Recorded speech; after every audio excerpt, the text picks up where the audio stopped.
akan berubah menjadi perkalian. Jadi gampangannya ngene wis.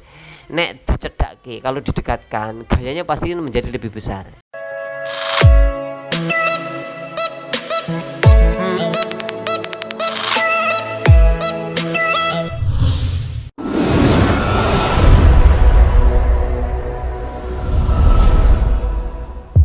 Assalamualaikum warahmatullahi wabarakatuh. Jumpa lagi sahabat Klinik IPA di channel kesayangan kita, Klinik IPA, tempat berbagi ilmu pengetahuan, khususnya adalah tentang keipaan ya. Baiklah, ini adalah listrik statis bagian yang kedua. Kali ini kita akan membahas tentang lebih khusus lagi ya, dan lebih menantang lagi tentang gaya elektrostatis dan medan listrik. Nah, ada 3 poin yang akan kita pelajari. Yang pertama itu adalah apa itu gaya elektrostatis. Kemudian yang kedua adalah apa saja yang mempengaruhi gaya elektrostatis, dan yang terakhir adalah apa itu medan listrik. Baiklah sahabat Klinik IPA, kita mulai. Kita akan membahas tentang apa itu gaya elektrostatis. Nah, perhatikan ya di layar, saya ulangi. Ilustrasinya semacam ini pernah kita singgung di pertemuan sebelumnya ya. Nah, kalau ada 2 buah benda bermuatan listrik, kalau muatannya itu berlawanan, maka akan timbul tarikan. Sedangkan kalau bendanya itu bermuatan sama, misalnya positif dengan positif atau negatif dengan negatif, maka akan timbul tolakan. Lah, tarikan dan tolakan itulah yang dimaksud dengan gaya elektrostatis atau gaya Coulomb. Ya, jadi gaya Coulomb itu adalah gaya yang ditimbulkan antara 2 buah muatan listrik yang didekatkan, bisa saling tarik menarik, bisa saling tolak menolak, tergantung jenis muatannya. Nah, itu sahabat Klinik IPA. Nah, misalnya begini ya, ini ilustrasinya. Kita akan membahas tentang bagaimana menentukan besarnya gaya elektrostatis atau gaya Coulomb. Nah, berdasarkan teori Charles Augustin de Coulomb yang menyimpulkan bahwa ternyata besarnya gaya elektrostatis itu dipengaruhi oleh 2 hal. Yang pertama itu adalah dipengaruhi oleh besarnya kedua muatan, dan yang kedua dipengaruhi oleh kuadrat jarak. Nah, jadi ini ya. Nah sekarang harus kita pahami ini arti fisis. Ternyata kedua muatannya itu menyebabkan gayanya semakin besar, atau kita sebut dengan berbanding lurus. Ini berbanding lurus dengan kedua muatan. Sedangkan kalau jaraknya kita perbesar, justru gayanya akan semakin lemah. Sehingga ini hubungannya adalah berbanding terbalik dengan kuadrat jarak ya. Nah, ini ternyata gaya Coulomb itu sebanding dengan perkalian kedua muatannya dan berbanding terbalik dengan kuadrat jaraknya ya. Itu prinsip dari hukum Coulomb. Sehingga dapat dituliskan, inilah yang dimaksud dengan persamaan Coulomb, bahwa gaya Coulomb itu sama dengan kakiku rubek-rubek atau kaki 1 kali Q2 per R kuadrat, dimana K itu adalah konstanta ya, konstanta yang besarnya adalah 9 kali 10 pangkat 9, satuannya adalah Newton meter kuadrat per Coulomb kuadrat ya. Ini berlaku kalau muatannya dianggap di ruang hampa ya. Tapi untuk SMP selalu dianggap ruang hampa ya. Untuk di pembahasan yang lebih levelnya lebih tinggi lagi nanti akan dibedakan. Nah, itu sekarang kita akan pahami lebih detail lagi apa sih arti fisisnya, bahwa gaya itu berbanding lurus dengan besarnya kedua muatan dan berbanding terbalik dengan kuadrat jaraknya. Artinya semakin diperbesar kedua muatannya akan menyebabkan gayanya akan semakin besar, dan sebaliknya kalau jaraknya diperbesar justru akan semakin lemah. Kalau didekatkan justru akan semakin kuat gaya elektrostatis di antara kedua muatan itu. Itu artinya ya. Nah, bagaimana pengaruh besarnya muatan? Seperti yang sudah saya katakan tadi ya, lihat, perhatikan ini ya. Ini adalah ilustrasi sebelum ya. Jadi muatannya Q1, ini muatannya Q2. Ini sekaligus contoh soal ya. Nah, sekarang muatannya yang Q1 ini diubah menjadi 2 kalinya, sedangkan yang Q2 diubah menjadi 1/4-nya. Ini ketutupan gambar saya ya, ini 1/4 ya. Nah, lantas gayanya jadi berapa gitu kan. Nah, sebelumnya kan kalau muatannya Q1 dan muatannya Q2 akan menghasilkan gaya sebesar F pada jarak R kuadrat. Nah, kalau pada jarak yang sama tapi muatannya diubah, yang ini menjadi 2 kalinya, yang ini menjadi 1/4-nya, gayanya menjadi berapa? Ya mudah sekali, karena berbanding lurus, maka nah ini kelipatannya saja yang kita catat. Nah, kan ini Q1 menjadi 2Q, berarti kelipatannya 2, berarti 2 yang bawah, yang Q2 ini kelipatannya 1/4, jadi 1/4, sehingga gayanya menjadi setengah dari gaya mula-mula.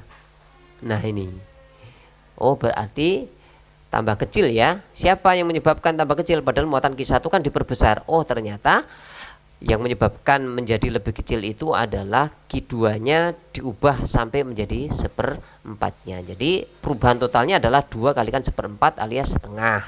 Itu ya.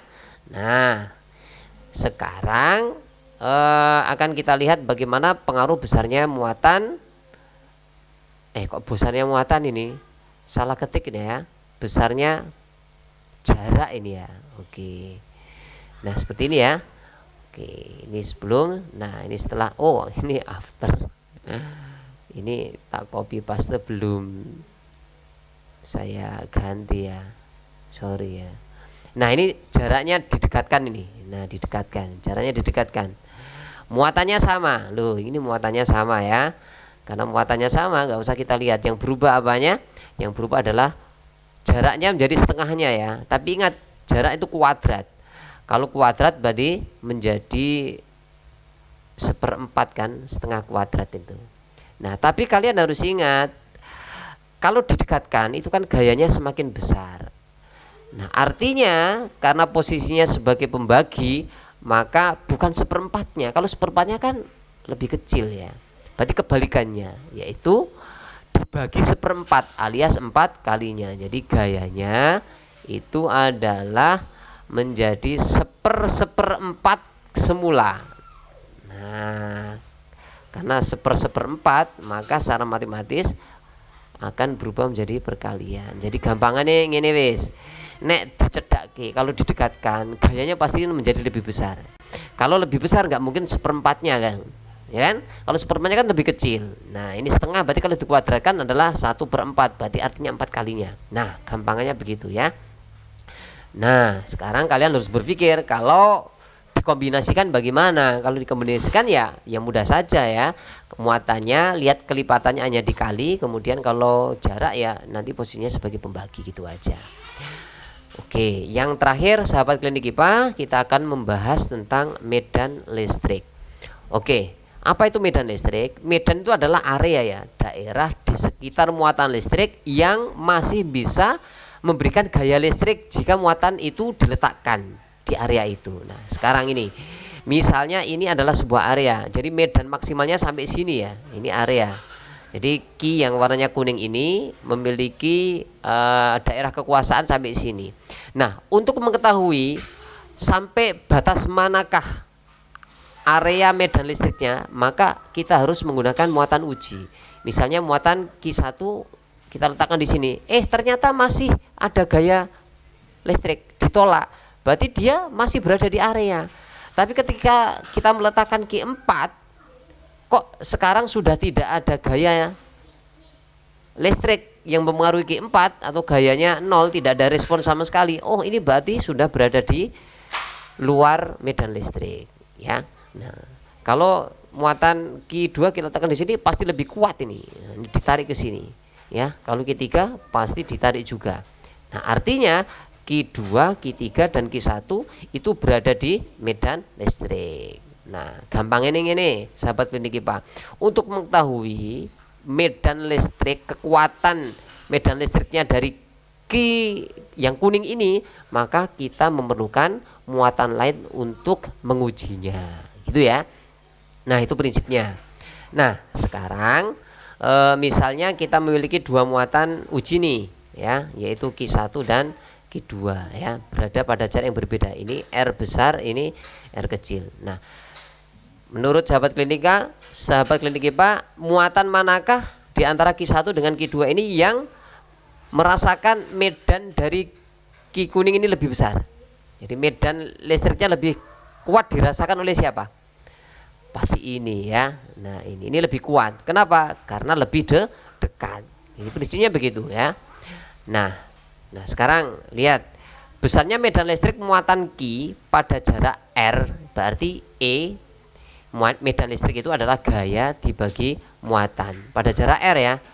Ini R besar, ini salah, ini R besar ya, di sini Q1 kan, berarti medannya adalah gayanya dibagi Q1, karena gaya itu adalah kali Q per R kuadrat dibagi Q1, maka Q1 nya akan hilang sehingga hasilnya ini. Artinya apa? Medan listrik yang dirasakan oleh Q1 itu akibat dari besarnya muatan Q yang berwarna kuning ini, maksudnya begitu ya. Nah, sedangkan besar medan listrik muatan Q pada jarak R kecil, ini kebalik saya nulisnya ya, R kecil berarti R yang ini, oke, maka besarnya adalah kaki per R kuadrat, dimana yang ini lebih kecil ya, karena yang ini lebih besar karena lebih dekat, sedangkan yang ini lebih kecil karena lebih jauh, gitu kan. Nah, lihat perubahannya ini ya. Jadi medan di sini itu yang muncul adalah Q besar. Kenapa? Karena Q2 sebagai Q uji itu merasakan medan listrik dari besarnya muatan yang Q yang kuning ini, gitu ya. Kesimpulannya begini, sahabat klinik IPA, besarnya medan listrik tidak dipengaruhi oleh besarnya muatan uji, ya kan? Tidak dipengaruhi oleh besarnya muatan uji, karena muatan uji itu hanya untuk mengetahui gayanya saja, tetapi dipengaruhi oleh jaraknya. Artinya semakin dekat dengan Q kuning ini, maka muatan uji akan merasakan medan listrik semakin kuat. Nah, begitu prinsipnya ya. Sorry ada salah ketik, mohon maaf ya. Khilaf ini agak kesusu saya bikinnya ya. Begitu sahabat klinik mas, pembahasan kita kali ini semoga bermanfaat dan menambah pemahaman kita tentang gaya listrik dan medan listrik. Terima kasih, sampai ketemu di video berikutnya. Assalamualaikum warahmatullahi wabarakatuh. Bye bye.